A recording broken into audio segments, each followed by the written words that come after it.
ঘাটালে ৪৬ জন পড়ুয়ার ট্যাবের টাকা গায়েব, অন্য অ্যাকাউন্টে ঢুকেছে ট্যাবের টাকা এবং বেশিরভাগ টাকা উত্তর দিনাজপুর, মালদা, শিলিগুড়ির বাসিন্দাদের অ্যাকাউন্টে। সাইবার ক্রাইম এবং ডিআই অফিসে লিখিত অভিযোগ স্কুলের তরফ থেকে। আপনাদের জানিয়ে রাখবো, বিভিন্ন জায়গা থেকে উঠে আসছে ট্যাব কেলেঙ্কারি নিয়ে একাধিক অভিযোগ। এবার ঘাটালেও ৪৬ জন পড়ুয়ার ট্যাবের টাকা অন্য অ্যাকাউন্টে ঢুকেছে বলে অভিযোগ উঠছে।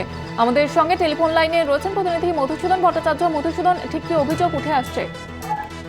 একেবারে দেখো জয়িতা, ঘাটালের খড়ারটি অরবিন্দ বিদ্যা মন্দির যে স্কুলে যে ৪৬ জন ছাত্রছাত্রী তাদের কিন্তু ট্যাবের যে টাকা, ট্যাবের টাকা কিন্তু উঠা হয়েছে। যেটুকু জানা যাচ্ছে যে ২৫৯ জনের যে ছাত্রছাত্রী তাদের মধ্যে ৪৬ জনের টাকা ঢুকে গিয়েছে অন্যত্র অ্যাকাউন্টে, যার মধ্যে কিন্তু স্কুলের প্রধান শিক্ষক যেটা জানাচ্ছেন বেশিরভাগই টাকা উত্তর দিনাজপুর, মালদা, শিলিগুড়ি এই সমস্ত এলাকায় টাকা চলে গিয়েছে। আপাতত ভাবে ২০ জনের টাকা ব্যাংকে গিয়ে হোল্ড করিয়ে দেওয়া হয়েছে স্কুলের তরফ থেকে। অপরদিকে কিন্তু আরো যে সমস্ত যে ছাত্রছাত্রী তাদের কিন্তু টাকা যে সমস্ত অ্যাকাউন্টে ঢুকে গিয়েছে, প্রতারকরা কিন্তু সেখান থেকে টাকা কিন্তু তুলে নিয়েছে। আপাতত ভাবে স্কুলের পক্ষ থেকে কিন্তু বিভিন্ন এলাকায় কিন্তু পাশাপাশি বিভিন্ন যে দপ্তর রয়েছে সেই দপ্তরে কিন্তু চিঠি আকারে জানানো হয়েছে।